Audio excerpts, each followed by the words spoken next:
Good afternoon, everyone. Can you hear me?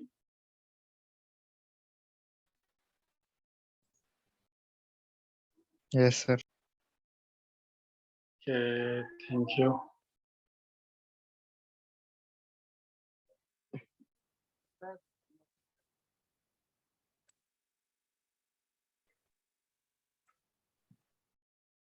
Please put your roll number in chat box as attendance as of daily activity.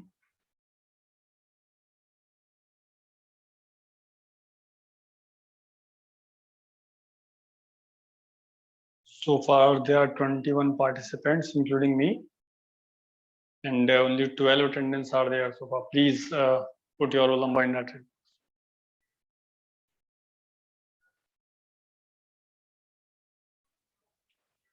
Okay, so far we have gone through a few lectures in the past week, and हमने थोड़ा सा object oriented का जो basic fundamental था वो पढ़ा, उसके बाद डिफरेंशिएशन देखा, और कल हमने एप्लीकेशंस के बारे में थोड़ा आइडिया लगा।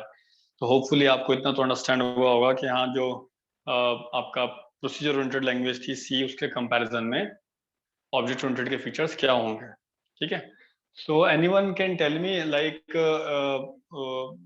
a part of C, any other language you have studied so far in the syllabus? C के अलावा कुछ और आपने लैंग्वेज अभी तक पढ़ी? No sir. MATLAB. Not yet. MATLAB. Sir individually count हो सकता है? बताइए, इनके sir it's good, not a problem, it's a great thing अगर आपने इंडिविजुअली तो पाइथन कर ली। सर इंडिविजुअली मैंने जावा किया। ओके ओके ओके, ठीक है, great great great, okay, wonderful wonderful. ठीक है, अब देखिए सब्जेक्ट के सिलेबस को थोड़ा सा एनालाइज करते हैं आज कि what is all about syllabus and how it has been organised. I took a deep look yesterday about it and saw how to execute it like in the current session. ठीक है, तो subject name is object oriented programming. As you can see, we have total of 3 credits in there. ठीक है, तो सब बताने की जरूरत नहीं है। Prerequisites जो है वो data structural algorithms आपने पढ़े हैं। तो have you gone through the concept of structures in the C or not?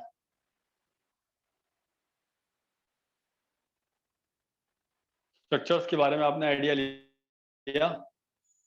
Yes sir. What वो, हाँ, स्ट्रक्चर्स आपने पढ़े होंगे। ठीक है, तो स्ट्रक्चर से पहले का जितना भी कंटेंट था वो बहुत ही ट्रेडिशनल प्रोग्रामिंग है, कोर प्रोग्रामिंग जैसे बोलते हैं।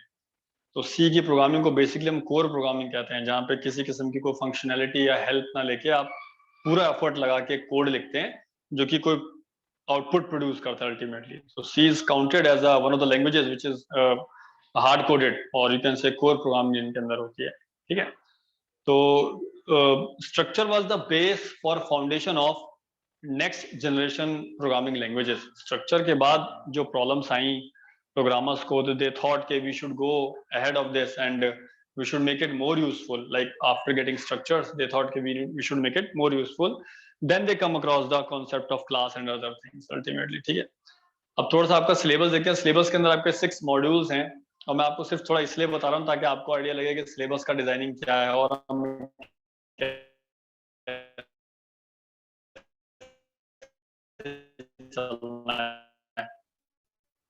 ठीक है। Module 1 is all about available of abstract types, but जिन्होंने नहीं की कोई प्रॉब्लम, हम लेके चल रहे हैं, किसी को कुछ नहीं आता है। ठीक है, nobody knows about object oriented programming, ना किसी को जावा आती ना पाइथन आती, तो उसी पर्सपेक्टिव से हम लोग उसको मैच करेंगे। ठीक है, तो पहली यूनिट के अंदर उन्होंने कुछ टॉपिक और कुछ एंटिटीज बताई हैं। सिलेबस जिसने डिजाइन किया होगा, जिसने अप्रूव किया होगा कमेटी ने, है ना, like they people have put the topics like decomposition, abstraction. Abstraction, decomposition object oriented के फीचर्स हैं, जो कि मैंने आपको फर्स्ट क्लास के अंदर भी एक ओवरव्यू मैंने आपको दिया था कि क्या होते हैं। तो please put your attendance meanwhile you are joining the classroom, attendance अपनी मार्क करती जाइए आप। ठीक है, तो उसके अंदर फिर पैरामीटराइजेशन का कॉन्सेप्ट है। पैरामीटर्स आप सी के अंदर फंक्शंस पढ़ोगे, वहां पे भी आपने स्टडी किया होगा कैसे किसी फंक्शन के अंदर पैरामीटर्स को पास किया जाता है, और फंक्शन की कॉलिंग के अंदर आपने call by value, call by reference पढ़ा होगा, 2 मेथड हुआ करते थे। ठीक है, देन स्पेसिफिकेशन इज देयर। फिर काइंड ऑफ एब्स्ट्रैक्शन है जिसमें आपका प्रोसीजरल है। फिर एब्स्ट्रैक्ट डेटा टाइप की इम्प्लीमेंटेशन भी है, कि इम्प्लीमेंटेशन भी एब्स्ट्रैक्ट टाइप की आ गई। फिर यहाँ पे उन्होंने मल्टीपल टाइप से क्लासेस बता दी हैं, कॉन्क्रीट क्या होता है, इनवेरिएंट क्या होता है। ठीक है, तो ये जो फर्स्ट यूनिट है that is all related to the concepts when we know the basic fundamental of object oriented programming, like what is class, what are objects, what are variables, what are procedures or functions. Only then we can implement these concepts. Otherwise there is no use of defining these concepts if you don't know about the fundamental of object oriented programming. But I don't know why the committee who has designed the syllabus put this topic before second unit. तो module 1 को module 2 से ऊपर रख दिया गया है, जबकि module 2 जो है वो मॉड्यूल 1 जो है वो मॉड्यूल 2 का एक सबसेट है। ठीक है, मॉड्यूल 2 पे आते हैं। मॉड्यूल 2 आप देखेंगे तो it's a features of object oriented programming. अब ये दरअसल स्टार्टिंग है कि like what we need to study if you are talking about the object oriented programming. ठीक है, हमें क्या स्टडी करना है इन केस अगर हम इसको पढ़ते हैं तो। ठीक है, तो जस्ट वेट। हाँ ठीक है, तो इसके अंदर देखिए जो मैं आपको पहले क्लास के अंदर कुछ टॉपिक्स मैंने आपको ओवरव्यू दिया था कि एनकैप्सुलेशन की प्रॉपर्टी क्या होती है, ऑब्जेक्ट्स क्या होते हैं, ऑब्जेक्ट आइडेंटिटी का मतलब होता है what is all about object, how what kind of identity it is in programming language. Polymorphism के बारे में मैंने आपको थोड़ा सा ब्रीफ किया था कि we people can use multiple function with the same name, है ना। That is the concept of polymorphism which is available in the object oriented programming but not in procedure oriented programming. आप C++, Java, Python इन सब में तो use कर सकते हैं, लेकिन इस प्रॉपर्टी को आप नहीं यूज कर सकते सी के अंदर। सी के अंदर अगर आपने कोई भी फंक्शन एक दफा बना दिया तो आप दोबारा उस नाम का फंक्शन दोबारा कभी क्रिएट नहीं कर पाएंगे। ओवरराइड की प्रॉब्लम आती है। ठीक है, इनहेरिटेंस मैंने आपको बताया था और कैसे इन फीचर्स को इंप्लीमेंट करना है with the help of classes, how to make a class, how to make a object, how to define the variables inside a class, outside the class. Type checking, अगर हमें किसी भी डेटा टाइप को हमें convert करना है किसी दूसरे डेटा टाइप में तो हम उसको रन टाइम पे, कंपाइल टाइम पे कन्वर्ट कर सकते हैं। ठीक है, procedures are basically called as functions. ठीक है, फंक्शंस को हम जावा में या पाइथन में प्रोसीजर्स कह देते हैं। ठीक है, मेथड कह देते हैं ultimately. Procedure bit different, actually में मेथड कहते हैं फंक्शन को, जो हम टेक्निकली जो नेम है वो मेथड है अल्टीमेटली। ठीक है, कैसे आप कमांड्स के थ्रू मेथड्स और ऑब्जेक्ट्स को पास ऑन कर सकते हो। ठीक है, then there is another factor of exception handling which is a very important factor which was not available earlier in the C but it is available up to a great extent by using a good functionality in C++, Java and Python as well. ठीक है, तो इसका example मैंने आपको बताया था कि exception कहाँ आ सकते हैं। ठीक है, उसके बाद पॉलीमॉर्फिक प्रोसीजर से सब टेम्पलेट हो गई एक तरीके से। मेमोरी मैनेजमेंट कैसे मैनेज किया जाता है, तो memory management is much bigger thing which is very beautifully handled in the object oriented programming in comparison to the traditional procedure oriented programming. जब प्रोसीजर प्रोग्रामिंग के अंदर आपको मेमोरी का ख्याल ना सबको मतलब जो प्रोग्रामर उसी को रखना पड़ता था कि कोई मेमोरी वेस्ट तो नहीं हो रही है, कोई मेमोरी क्या कहते हैं आपका ब्लैंक तो नहीं रह गई है, तो उसको कैसे यूज करूं, या कुछ डंप तो नहीं हो गया। तो these are the few features from where we have to start.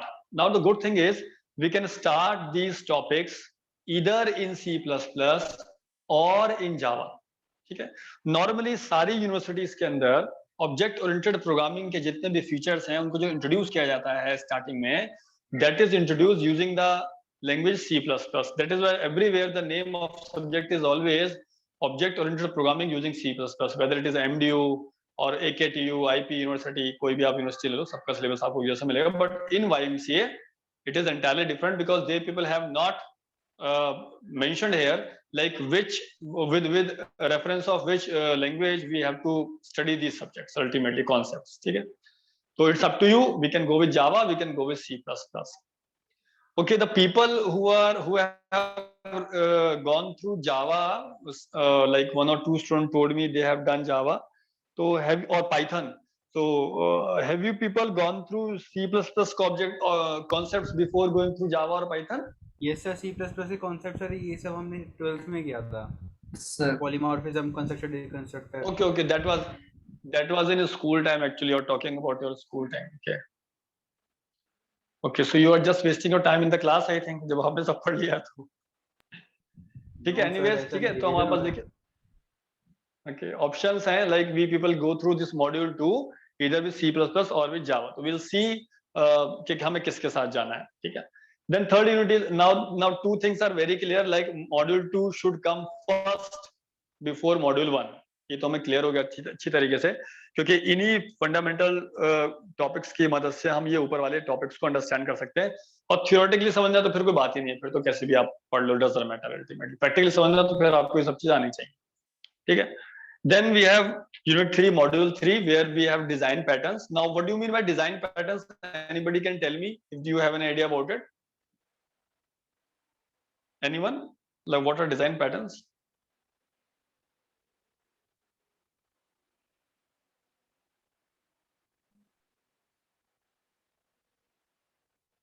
Like Ankur, Hemant, Saurabh, anyone having any idea? Those who have gone through other languages also.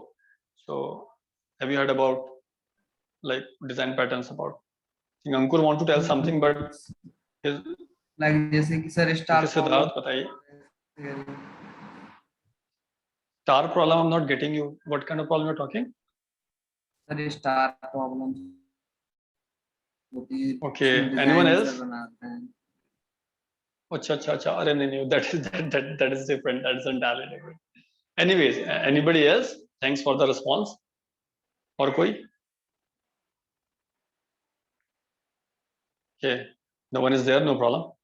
देखिए, design patterns are all about, or you can say this is all about the architecture. Architecture तो आपने सुना होगा, है ना? Architecture is what basically it's a overall design. Like you people want to build a house, है ना? आप कोई अपना घर बनाना चाहते हैं, तो उससे पहले आपने देखा होगा आप हाउस का एक अपने होम का या हाउस का जो है आप एक नक्शा पास करते हैं। कहते हैं ना कि आप एक आर्किटेक्चर से आपको एक आर्किटेक्चर पास कराना पड़ेगा, है ना? हाँ, ठीक है। लेआउट एक्चुअली में अगर हम एक बहुत लेमन लैंग्वेज में बोले तो उसको हम बोलते हैं लेआउट। कि लेआउट क्या होता है, कहाँ पे आपका ड्राइंग रूम रहेगा, कहाँ पे आपका किचन रहेगा ना, आप सब पहले से प्री डिफाइन करते हैं। Only then construction can be started, otherwise बीच में हैम्पर हो जाएगा और डिजाइन स्ट्रक्चर बिगड़ जाएगा। तो we have to make sure that we have to opt everything carefully, like what to design, how to design, where to design, ये सब बातें होती है। ऐसे जो आपका मॉड्यूल 3 डिजाइन पैटर्न्स है, it is all about choosing the architecture of your programme.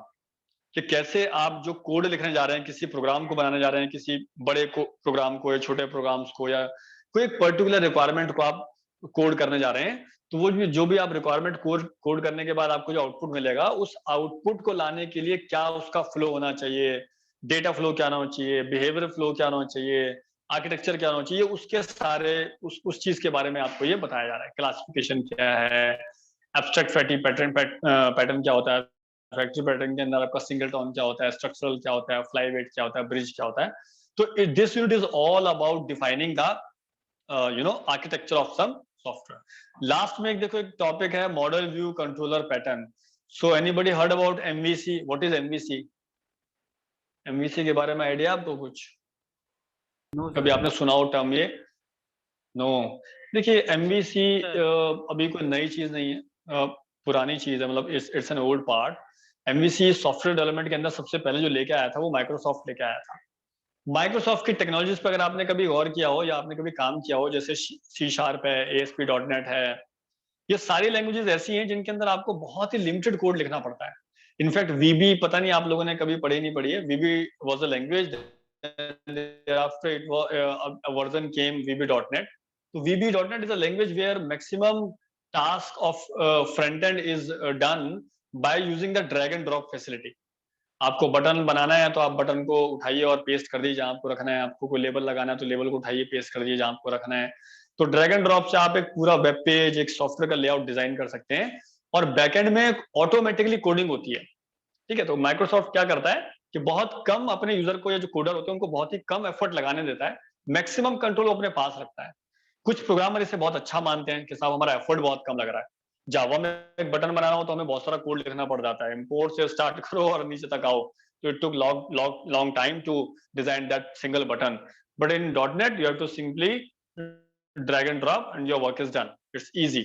बहुत से कोडर कहते हैं नहीं, हमें जानना है कि बेसिक लेवल पे from the beginning to the end क्या हो रहा है, कैसे हम इस चीज को कंट्रोल करें, हाउ टू मेक श्योर कि जो बन रहा है उसका लेआउट क्या है, एक चीज जानना चाहते हैं। तो वो .NET टेक्नोलॉजी को पसंद नहीं करते। ऐसे प्रोग्रामर ज्यादातर जावा में करियर बनाते हैं। जावा में आप मान के सब कुछ खुद ही करना पड़ता है, everything you have to do at your own. Python ने भी कोडिंग काफी आसान कर दी, क्योंकि पाइथन ने सपोर्ट बहुत दे दिया। जो प्रोग्रामर्स को पहले क्लासेस लिखनी पड़ती थी, लाइब्रेरीज खुद बनानी पड़ती थी, पाइथन कहती है सब कुछ बनाया है, आइए और यूज करिए। बस आपको ये जरूर पता होना चाहिए कि कौन से फंक्शनैलिटी के लिए कौन सी लाइब्रेरी इस्तेमाल होनी है। Same is with Java also, but Python is much more flexible and better ultimately, है ना। तो ये आपका एमवीसी जो है, हर लैंग्वेज के अंदर आपको एमवीसी का प्लेटफॉर्म मिलेगा, डिपेंड करता है आप यूज करना चाहते हैं। एमवीसी का बेनिफिट ये होता है कि प्रोग्रामर कोर फंक्शनैलिटी पे ध्यान देता है, और जो रिलेटेड फंक्शनैलिटी होती है जैसे कि डेटा को बैलेंस करना, लोड बैलेंसिंग हो गई और चीजें हो गई, ये सब फैक्टर ऑटोमेटिकली एमवीसी अपने आप मैनेज करते हैं, आपको इनका फिक्र करने की जरूरत नहीं है। कोर लैंग्वेजेस के अंदर आपको ये सारी चीजों का भी ध्यान रखना पड़ता है। यही रीजन है कि जब कभी आपके अगर कोई फ्रेंड सर्कल में या फिर रिलेटिव्स के अंदर जो सॉफ्टवेयर डेवलपर होते हैं, कभी आप उनसे पूछिए कि जब भी किसी एप्लीकेशन को लॉन्च किया जाता है या उसको फाइनली सर्वर पे डिप्लॉय किया जाता है, तो 2 सर्वर्स पैरेलली चलते हैं। एक सर्वर पे एप्लीकेशन डिप्लॉय की जाती है चेक करने के लिए कि ऐसा ना हो कि फंक्शनैलिटी खराब हो जाए पूरे सिस्टम की। अगर कोई भी ऐसा बग या फिर फंक्शनैलिटी खराब होने की पॉसिबिलिटी होती है, तो इमीडिएटली उस प्रोसेस को रोक दिया जाता है और जो प्रीवियस फंक्शनैलिटी चल रही थी उसको कंटिन्यू कर दिया जाता है। ठीक है, तो जब से एमवीसी का पैटर्न आया था तब से बहुत ज्यादा इजीनेस होने लगी और लोग जो हैं, जो प्रोग्रामर्स हैं, वो डायरेक्टली लाइव करने लगे चीजों को, है ना।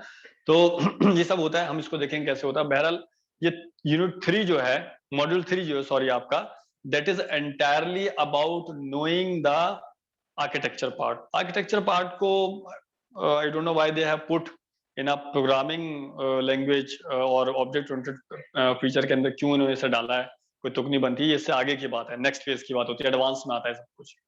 एनीवेज ये भी थियोरेटिकली रहेगा हमारा मैक्सिमम, तो विल एक्सप्लेन इट, दो इट डिपेंड कि इसे कभी भी पढ़ सकते हैं, बिगिनिंग में भी और लास्ट में भी, कोई ऐसा, हालांकि लास्ट में ही पढ़ना चाहिए जब आपको सारी चीजें पता चल जाए, कैसे लेआउट क्या है, प्रोग्रामिंग कैसे हो रही है।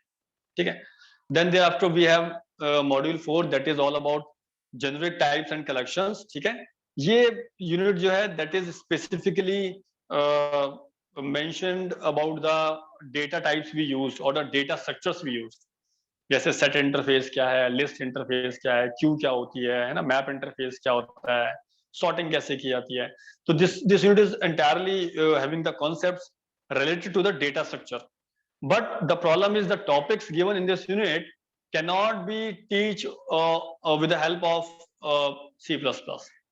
This can be teach only in Java. तो बेसिकली चाहे मॉड्यूल 4 है, मॉड्यूल 3 है, these can be beautifully explained with the help of Java. This cannot be explained with some other language. I don't think so. ठीक है, so big topics are also can be covered using Python, but not complete. Wild card है, it's a property of Java, ये Java में सबसे पहले आया था ultimately, है ना, जेनरिक्स हो गए जावा के अंदर आए थे। तो ये जावा से पढ़ना ही हमारी लिमिटेशन हो जाएगी, जावा के रेफरेंस से इसको समझा सकते हैं, अदरवाइज ये समझ में नहीं आएगा। ठीक है, 5th यूनिट इज हेडिंग दे रखा है, वो दे रखा है GUI graphical interface graphical programming with स्काला and swing. अब स्काला के बारे में आपने पढ़ा कभी कि किसी ने बंदे ने सुना व्हाट इज स्काला? ये सब सुना है। What it is actually? आपसे सुना था। मेरे से मेरे अलावा किसी और सुना तो बताओ यार, मुझे छोड़ो, इग्नोर कर दिया करो मेरी बातों को। और बताओ, कहीं और से आपने पढ़ा? Mahesh, yes, what do want to say Mahesh? No, नहीं सर, नहीं। ठीक है, देखिए मैंने आपको इनको बताया था क्लास के अंदर कि स्काला इज अ न्यू लैंग्वेज। हाँ, इट्स अ प्रोग्रामिंग लैंग्वेज, बहुत पुरानी लैंग्वेज नहीं है, नई लैंग्वेज है, और इसको पाइथन के ऊपर प्रेफर किया जाता है whenever the database designers or the big data developers want to write code, और API जब लिखी जाती हैं, यानी कि जो डेटा से सर्वर से डेटा जो फेच करना होता है, उस केस में स्काला का यूज अब होने लगा है। पहले 2 लैंग्वेज आया करती थी, हाइव एंड पेग और लैटिन, 3 लैंग्वेज होती थी, इनका यूज होता था, but now these language are being too old and now Scala is in use. तो अभी जो लोग बिग डेटा में अपना करियर बनाते हैं उनके लिए स्काला मस्ट है, हाइव मस्ट है, और हाइव के बाद जो है सेकंड बेस्ट लैंग्वेज जो है दैट इज स्काला। ठीक है, अब अनफॉर्चुनेटली सिलेबस के अंदर जब मैंने देखा तो मुझे स्काला का कोई भी टॉपिक नजर नहीं आया। स्विंग है, that is a part of Java, panels हैं और आपका इवेंट लिसनर, कंकरेंसी स्विंग, ये सब ये 3-4 टॉपिक जो गिवन है that is all about Java. ठीक, जावा के अंदर एप्लीकेबल है, स्काला में नहीं अल्टीमेटली। तो I don't know why they have given the name और edit the name Scala, I don't know, really don't know. तो यहाँ पे कोई भी टॉपिक स्काला का नहीं है। तो ये जो मॉड्यूल 5 है आपका, that consist only 4-3 topics majorly. Swing का ये पार्ट है। हालांकि स्विंग भी मैं आपको बता दूंगा अब मार्केट से डिसकंटिन्यू हो चुका, कोई यूज नहीं करता स्विंग को अब। एक जमाने में यूज हुआ करता था जब याहू गेम्स में जो गेम्स आया करती थी, चाहे पूल है चाहे और गेम्स थी, तो वो सब स्विंग की मदद से उनका ग्राफिक्स इंटरफेस डिजाइन किया जाता था। एप्लेट, ये सब चीजें बाहर हो चुकी हैं, कोई भी यूज नहीं करता, बहुत पुरानी चीज है। ठीक है, but still they people have given in the syllabus, तो we must have a look over them कि how to deal with that part. ठीक है, now 6th part is software development process. ठीक है, जिसका ऑब्जेक्ट ओरिएंटेड प्रोग्रामिंग से कोई लेन देना नहीं है। The unit is the module itself reflects the subject. आपका एक आएगा, पता नहीं है आपने क्या सॉफ्टवेयर इंजीनियरिंग पढ़ा आपने क्या अभी, क्या आपके सिलेबस में है क्या? No sir, not yet. Software, not yet. So it may come soon. There would be a subject known as software engineering. Software engineering is all about telling the methodologies, like from where to start in for designing a software and where to end, है ना? कहाँ से हमें शुरू करना है software बनाना और कहाँ पे आके रुकना है, कैसे बनाना है, क्या स्ट्रेटेजी है, क्या नुकसान हो सकता है, क्या प्रिकॉशन लेके चलने हैं, कौन सा मॉडल फॉलो करना है, डेटा कैसे आएगा कैसे जाएगा, ये सब चीजें ए से लेके जेड तक सॉफ्टवेयर इंजीनियरिंग के अंदर बाकायदा एक सब्जेक्ट आपका आएगा 6th सेमेस्टर में आई थिंक। तो you will be taught about this, but subject is corely theoretical and it consists of the strategies how to develop a software ultimately. So in the module 6 they people have put a topic not related to object oriented programming but related to the software engineering. It's entirely theoretical module और इसका subject से कोई लेना नहीं है। तो it's a independent module, like we can study it any time, जब आप कहें तब हम शुरुआत में, आखिर में, बीच में, कभी भी पढ़ सकते हैं।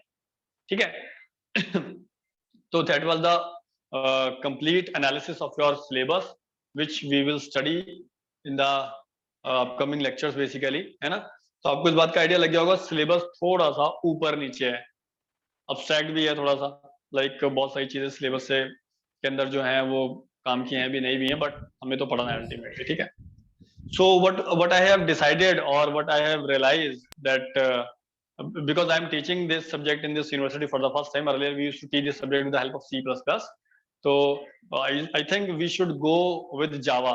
ठीक है, जावा के रेफरेंस से अगर ये कॉन्सेप्ट पढ़ेंगे तो आपको फायदा रहेगा। और मुझे पता नहीं है जावा है क्या एज अ सब्जेक्ट आपके सिलेबस में?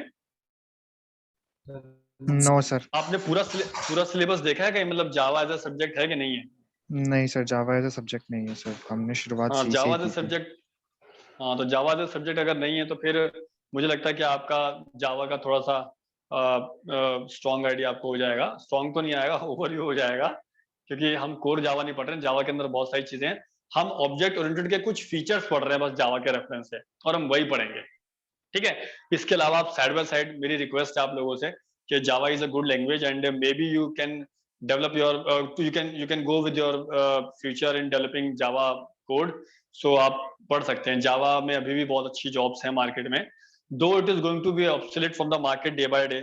क्यों, देखिए पहले कोर कोड जावा में हुआ करता था एंड्रॉयड का, अभी कॉटलिन आ गई, फ्लटर आ गया, डार्ट आ गई, तो अब जावा, एंड्रॉयड का डेवलपमेंट जावा से हटके इन लैंग्वेजेस पे आ गया अल्टीमेटली, है ना? एंगुलर जेएस आ गई, और जितना भी आपका फ्रेमवर्क हुआ करता था, जैसे कि ई कॉमर्स की वेबसाइट्स हैं, फ्लिपकार्ट है, अमेजोन है, तो ये सब के सब जितने भी बड़े ई कॉमर्स प्लेटफॉर्म चला करते थे जावा पे चलते थे, बट अब धीरे धीरे वो भी जावा से हटके दूसरी लैंग्वेज पे शिफ्ट हो रहे हैं। तो जावा का जो मार्केट स्कोप है वो धीरे धीरे श्रिंक हो रहा है, बट क्योंकि 94 से लैंग्वेज चली आ रही है तो इतनी जल्दी खत्म नहीं होगी। Still we have some jobs on that, और अभी भी बहुत सारी कंपनी जावा पे काम करती है।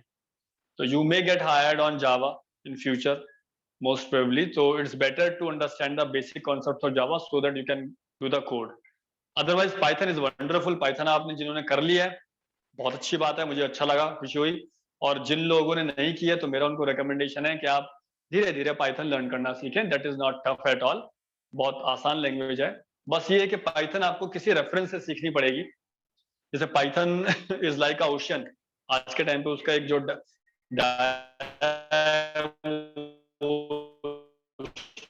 के बराबर हो चुका है, हर जगह यूज होती है, एनएलपी में इस्तेमाल, मशीन लर्निंग में यूज होती है, डीप लर्निंग में यूज होती है, स्पेस सिंथेसिस में यूज होती है, बिग डेटा में यूज होती है, तो वेब डिजाइनिंग के अंदर यूज होती है। तो जिस भी करियर में जिस भी डोमेन में आपको करियर बनाना हो, उस डोमेन के रेफरेंस से पाइथन पढ़िए। अगर आपको वेब डेवलपमेंट में जाना है तो पाइथन को पढ़ने का तरीका अलग है, अगर आपको डेटा साइंटिस्ट बनना है तो पाइथन को पढ़ने का तरीका अलग है। तो आप पाइथन को उस रेफरेंस से पढ़िए, बस। ऐसा नहीं कि कुछ भी पढ़े चले जा रहा है और उसका बेनिफिट कोई नहीं हो रहा है, ठीक है। तो we have analysed the syllabus so far and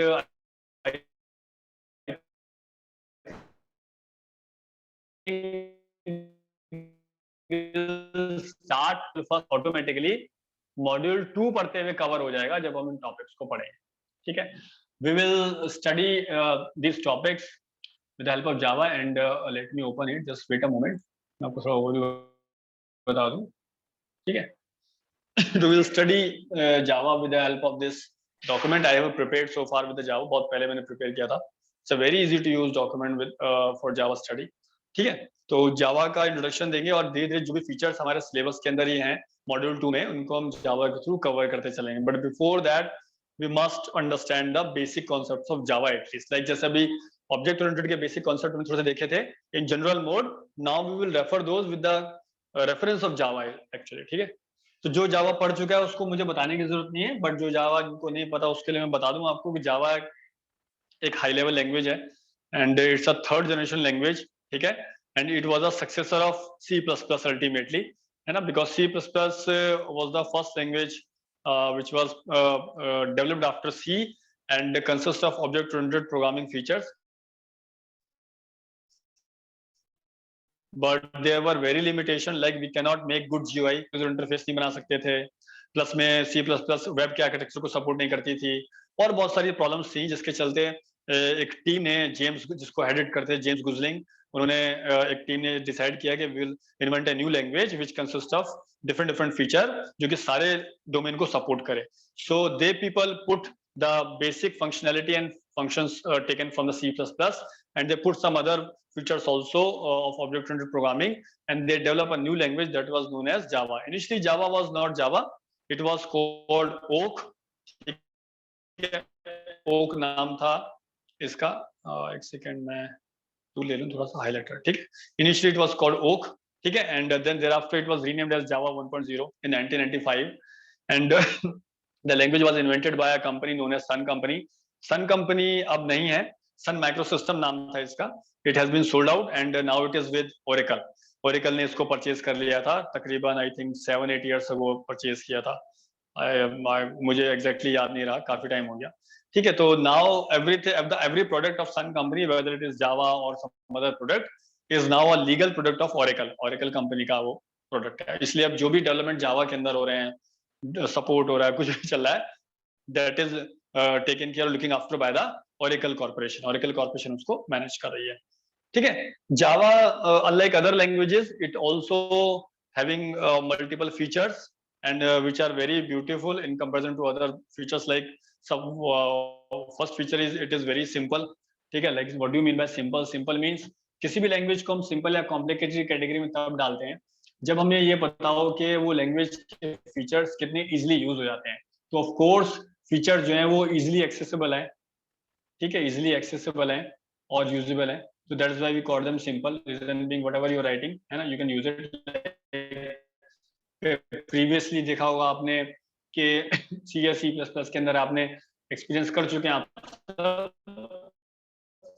तो आपको हेडर फाइल्स इंक्लूड करनी पड़ती है।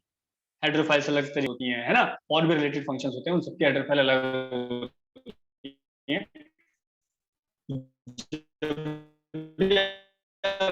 फंक्शन यूज करना है, कॉल भी करना है, तो हेडर जावा के अंदर से हटा दी गई सिंपली।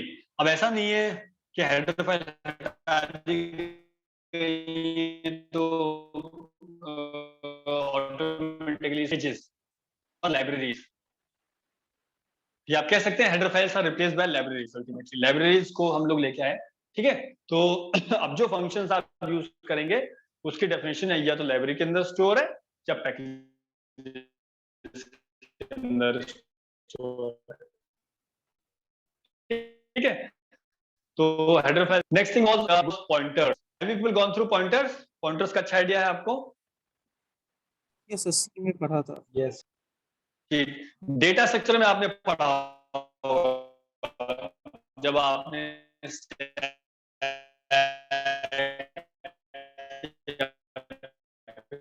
आपने लिंक तो वंडरफुल थिंग है ना, बहुत खूबसूरत चीज थी और उतनी ही tough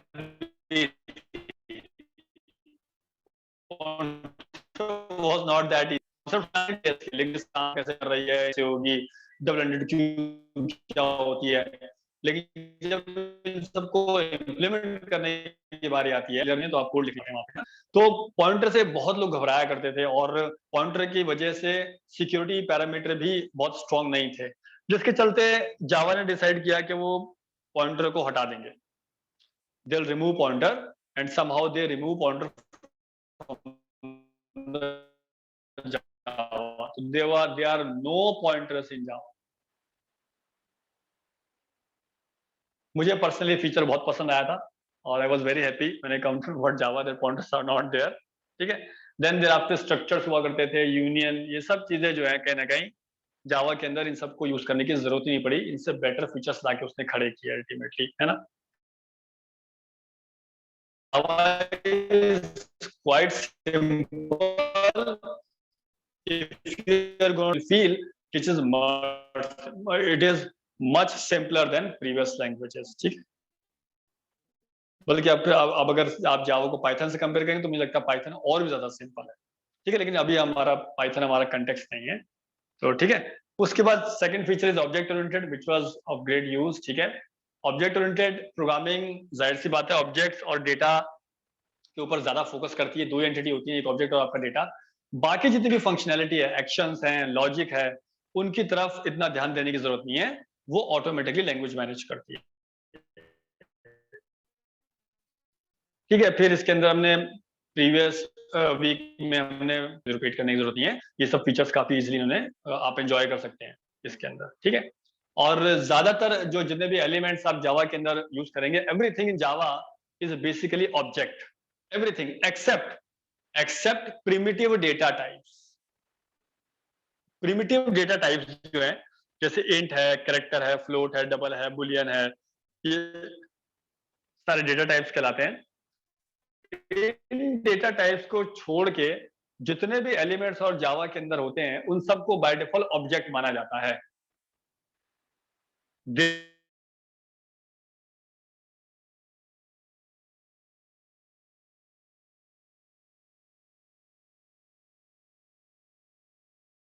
Java is not pure object oriented language. Java is not pure object oriented language. And the question was why? क्यों ऐसा है?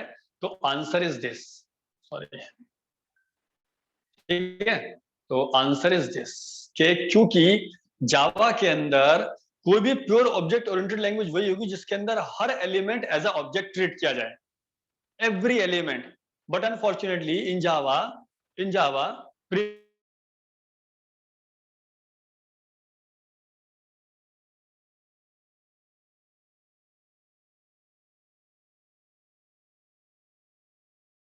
इसलिए pure object object oriented language नहीं है। ऑब्जेक्ट ओरिएंटेड है, yes of course, Java is one of the most object oriented language, but not fully object oriented language और not pure object oriented language. ठीक है। तो this is the concept ultimately. इसके अलावा एक दो फीचर, हालांकि इन इस वाले पार्ट को जो प्रिमिटिव वाले हैं इनको भी ऑब्जेक्ट बनाया जा सकता है।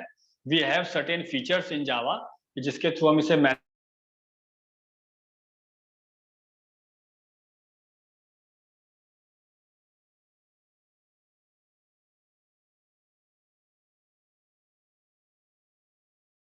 इन जावा जो कि इस चीज को you cannot call Java a pure object oriented language, reason being due to this particular functionality because it is not available at all। ठीक है। so these are the two features so far we have discussed। ठीक है। इसके अलावा हमारे पास और भी feature हैं जो हम देखेंगे। so now time